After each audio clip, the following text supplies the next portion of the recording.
Thanks for coming, everyone. Big round of applause for Scars on 45 in Studio C. Thank you so much for coming. I have to say, I know you're still relatively new, but I have searched everywhere. MySpace, Facebook, your website. I have a hard time finding all your names, so if you'd be so kind, could you introduce the group here? You don't know his names? What's that? You don't know his names? I can't find all the names. I don't know if it's Bob. Bob, okay. Well, I didn't know if it was a stalker thing, like you just don't want people, the crazies, to track you down, or... I wish I did have a stalker, to be honest. I'm Danny. This is Amy. It's Chris. That's Nova. And then we've got Stu, who plays bass, and Matt, who plays guitar. So there's 6 of us all together. So we're pretty. It's a small band. Yeah, we're pretty good in the fight. I'll start with the question that I know you get everywhere you go. But Scars on 45. Could you tell us about the name and how that came to be? Well, a lot of people seem to think it was in regards to Stars on 45. Which the mashup. Yeah, my dad wouldn't let me call the band it won't be too happy if it thought it was in relation to Stars on 45 because he told me it was rubbish apparently. It's really cheesy. Yeah, but the actual story is singer Emmylou Harris. She said that when she was younger, I read an interview by her, and she said when she was younger she used to creep into her dad's old kind of record collection and play his old vinyl records, and she played them so much that she just ruined them and scratched them to bits. And he accused her of getting scars on his 45, so we kind of...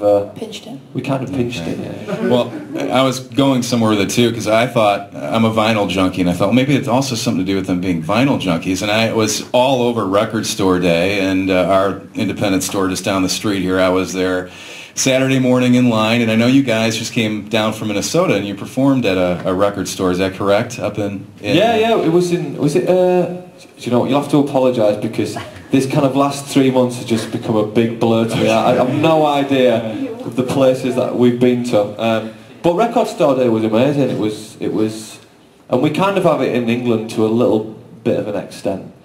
But I think it's really, it's really important to kind of, I mean, half of my childhood I kind of remember going shopping with my mum and kind of saying to her, well, I'll meet you at the car. You know, she went to go some food shopping, I'll meet you in the car, I'm just going to pop to HMV or Virgin Megastore and just look at some records, and then she'd be like, I'd get to the car about 3 hours later and she'd kill me. Yeah, I could spend all day in a record store. Were you there early enough? Was there a big line for people trying to get the exclusives? There was a nice crowd there, and it was. Yeah. But the place that we played was like a real old school record store, which was really nice. I spent all my money anyway. That was my next question. If you did any shopping, so yeah, we all kind of like went to play in this record store, and when we got back to the hotel, we realised we didn't have a penny in our pockets. Nathan from West Des Moines. Nathan did his homework here. He asked a question that I kind of wanted to touch upon as well. Now, so Danny, you transitioning from pro football, aka soccer. I liked Nathan's question better when I was going to ask it. Actually, he wants to know, for you, how did it compare playing football on the big stage versus getting up on stage performing musically? Yeah, I had this conversation with someone today. I said, why do you think that we call it soccer? And if anyone could honestly know the answer to that question, I would love to know. Yeah, I would too. I really would. Yeah.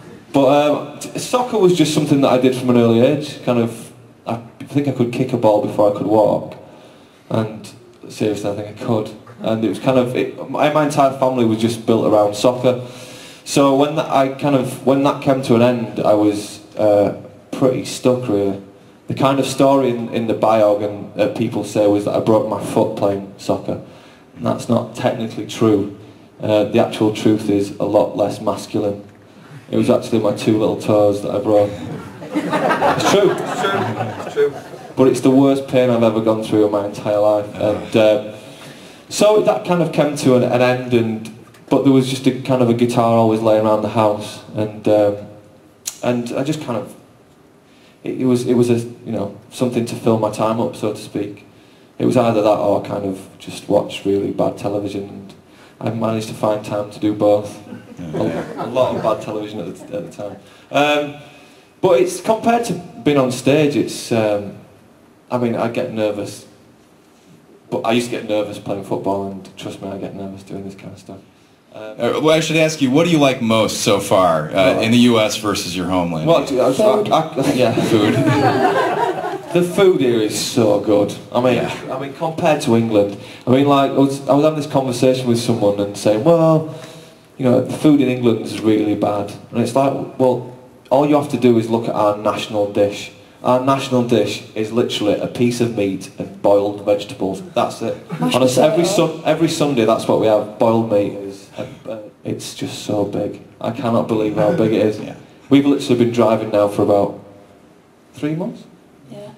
And Amy's driven every single bit of the way. She's a better driver than us, I am. Yeah, women are better drivers, aren't we? Yes. That is true. That is true. It's not just the size of the food portions that we talk about. Are we just talking about food? No, it's just that people walk around with smiles on their faces compared to back home. We expected people to be talking a lot during the gigs, because in England, if people go and watch a gig, it's usually on a weekend, and their only aim that weekend is to get as drunk as they possibly can, and listen to a bit of music, and if they're lucky, have a fight at it. I mean, like, we love America, like literally we do, and every single person that have come to watch the gigs, every single person that we've met afterwards, it's just been so nice to us. And it kind of, when you do kind of get a bit homesick, or you're kind of missing your family home, it's those kind of people that kind of make it all worthwhile. If I were to hang out at your homes, don't worry, I won't go anywhere near them. You know, you're more than welcome. That'd be very creepy. More than welcome. You won't fit in them, they're too small. I'd love. The first thing I'd want to do is look through your record collections. What would I find in there? Any gems? Ooh, we were talking about this, about the first records that we ever bought the other day, and I would like to share some of that wisdom with you. The first record that I ever bought, was Bryan Adams' Everything I Do It For You. That's true, that is true. Mine was Robin Hood. Shania Twain, Man I Feel Like a Woman. And Britney Spears, Hit Me Baby One More Time. I'm a closet Sting fan. Not the Police, Sting. Oh, just Sting solo. Just Sting. But this recent stuff he's been doing. Do you want to give him a little blast of everything, of your little chorus? Oh, You always do this to me, don't you? Come on. No. If I ever lose my faith in you. Turn it off, please. That's all I'm having. That's all you're doing. Turn the whole PA off. Let him hit the high notes. No. He's got to do the high note. No, yes, yes. There'll be nothing left for me to lose. Obviously, Sting is falsetto. I'm not. Yeah. So. Are you into the lute stuff that Sting's been doing? See, that's the thing we'll talk about after. What is all that about? What is all that about? I don't know, but his former drummer is giving him a hard time about that. I've actually got a story about Sting. You do? I've got a story about everything. This is a true story. Does anyone want to hear it? Love to. A friend of ours went to he was kind of part of a law firm that worked for Sting. They went to a big award ceremony. It was like a Dickie Bowen kind of a big suit job, and yeah, very posh. And he was sat at Sting's table, and he was sat with Sting and Trudy Styler, his wife, and they were all sat around this table. And for some reason, he said Sting and was in a really just a weird. Could tell he didn't want to be there whatsoever at all. So they were sat down, and he didn't say anything. He was just sat there, not saying anything. And then Trudy Styler must have been talking to everyone, and our friend was talking to Trudy Styler. And halfway through the meal, Sting takes out these big, massive headphones and just puts them on his head. Halfway through the meal, and just starts listening to music. And Trudy Styler was talking to our friend, and she turned around. She saw him with the headphones, and she turned back and she went, "Oh, will you look at him? What an idiot." And our friend went, yeah, and she went, "Do you know the worst thing is?" And our friend went, said, "He's listening to his own album." You do that?